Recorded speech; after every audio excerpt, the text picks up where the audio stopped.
আমি আপনাদের আশ্বস্ত করতে চাই, বর্তমান অন্তর্বর্তী সরকার, এই অন্তর্বর্তী সরকারের মেয়াদেই হাদি ভাইয়ের হত্যার বিচার সম্পূর্ণ করা হবে ইনশাল্লাহ। মানে অন্তর্বর্তী সরকার জুলাই গণ অভ্যুত্থানে সম্মুখ সারির যোদ্ধা শরীফ ওসমান বিন হাদি ভাইয়ের হত্যাকাণ্ডের ঘটনায় ন্যায় বিচার নিশ্চিতকরণে বদ্ধপরিকর।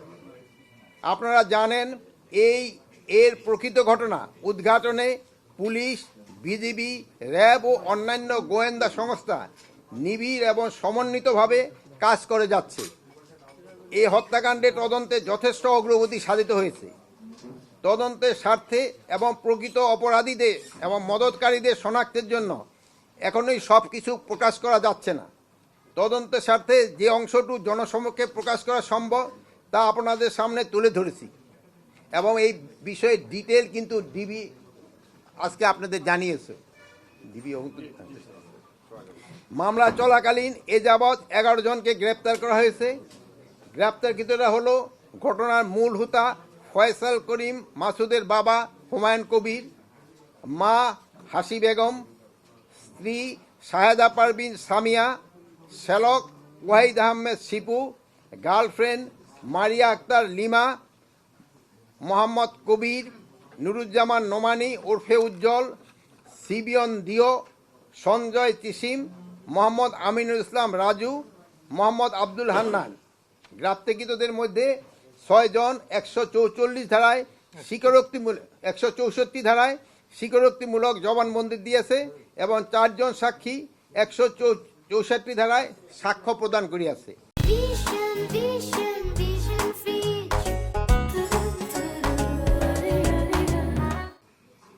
এই হত্যাকাণ্ডের ঘটনায় জব্দকৃত উল্লেখযোগ্য আলামত সমূহ হল: হত্যাকাণ্ডে ব্যবহৃত 2টি বিদেশি পিস্তল, 52 রাউন্ড গুলি, ম্যাগাজিন ও ছোরা, হত্যাকাণ্ডে ব্যবহৃত মোটরসাইকেল, ভুয়া নম্বর প্লেট, ঘটনাস্থল থেকে হত্যাকাণ্ডে ব্যবহৃত গুলি, খোসা এবং বুলেট, ভিডিও ভিত্তিক সিসিটিভির ফুটেজ এবং অন্যান্য আলামত এবং প্রায় 53টি অ্যাকাউন্টে মোট 218 কোটি টাকার স্বাক্ষরিত চেক। এই হত্যাকাণ্ডের ঘটনায় দায়েরকৃত মামলার অগ্রগতি বিষয়ে আজ সকাল 11টায় আপনাদের ডিএমপি একটি প্রেস ব্রিফিং মাধ্যমে বিস্তারিত জানিয়েছে। এই হত্যাকাণ্ডের পিছনে কারা জড়িত রয়েছে তা উদ্ঘাটনের জন্য আইন শৃঙ্খলা বাহিনী জোর প্রচেষ্টা অব্যাহত রয়েছে। গ্রেপ্তারকৃতদের কাছ থেকে পাওয়া তথ্য, সাক্ষীদের জবানবন্দি এবং উদ্ধারকৃত আলামত পর্যালোচনা ও সার্বিক বিবেচনায় মামলাটি তদন্তের শেষ পর্যায়ে রয়েছে। আগামী 10 দিনের মধ্যে 7ই জানুয়ারি 2026 এই মামলায় চার্জশিট দেওয়া সম্ভব হবে বলে আশা করছি। আমি সবাইকে এই বিষয়ে ধৈর্য ধারণ করার অনুরোধ করছি। আমরা অতি দ্রুত এই হত্যাকাণ্ডের মূল রহস্য এবং যারা এর পিছনে জড়িত রয়েছে তাদের নাম, ঠিকানা সহ পূর্ণাঙ্গ তালিকা জনসম্মুখে উন্মোচন করতে পারব ইনশাল্লাহ। আপনারা জানেন, ইতিমধ্যে মামলাটি দ্রুত বিচার ট্রাইব্যুনাল স্থানান্তর করার সিদ্ধান্ত নেওয়া হয়েছে। এই জঘন্য হত্যাকাণ্ডের ঘটনায় দ্রুততার সাথে ন্যায় বিচার নিশ্চিতে আমাদের সর্বোচ্চ প্রচেষ্টা অব্যাহত রহিয়াছে।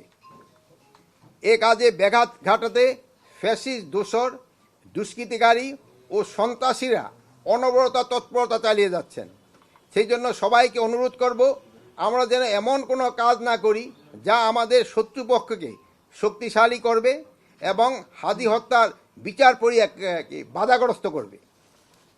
আমি আপনাদের আশ্বস্ত করতে চাই, বর্তমান অন্তর্বর্তী সরকার, এই অন্তর্বর্তী সরকারের মেয়াদেই হাদি ভাইয়ের হত্যার বিচার সম্পূর্ণ করা হবে ইনশাল্লাহ।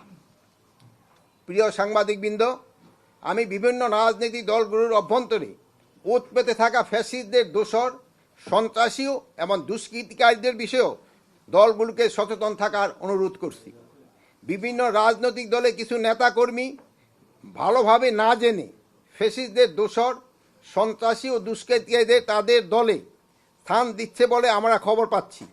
এ বিষয়ে রাজনৈতিক দলের নেতৃবৃন্দকে অনুরোধ করব, এসব খোলস পাল্টানো দুষ্কৃতিকারীদের চিহ্নিত করে এদের থেকে দূরে থাকুন। প্রয়োজনে আইন শৃঙ্খলা বাহিনীর সহযোগিতা নিন। তাহলেই আইন শৃঙ্খলা পরিস্থিতি নিয়ন্ত্রিত থাকবে বলে আমার বিশ্বাস। গত 13 ডিসেম্বর 2025 তারিখ থেকে চালু হওয়া অপারেশন ডেভিল হান্ট ফেজ 2 অভিযানে গত 26 ডিসেম্বর 2000 তারিখ পর্যন্ত 9,993 জনকে গ্রেপ্তার করা হয়েছে। তাছাড়া এই অভিযানে 102টি আগ্নেয়াস্ত্র, 553 রাউন্ড গুলি, 159 রাউন্ড কার্টুজ, 89টি দেশীয় অস্ত্র, গ্রেনেড, মর্টারের গোলা, গান পাউডার, আতশবাজি, বোমা তৈরি উপকরণ ইত্যাদি উদ্ধার করা হয়েছে। এ সময় মামলা ও ওয়ারেন্ট মূলে প্রায় 12,348 জন সহ সর্বমোট 22,341 জনকে গ্রেপ্তার করা হয়েছে। লক্ষ্মীপুর জেলার নির্বাচন অফিসে পেট্রোল ঢেলে অগ্নিসংযোগের ঘটনায় মূল আসামি মোহাম্মদ রুবেল বয়স প্রায় 41কেও 26 ডিসেম্বর জেলা পুলিশ গ্রেপ্তার করেছে।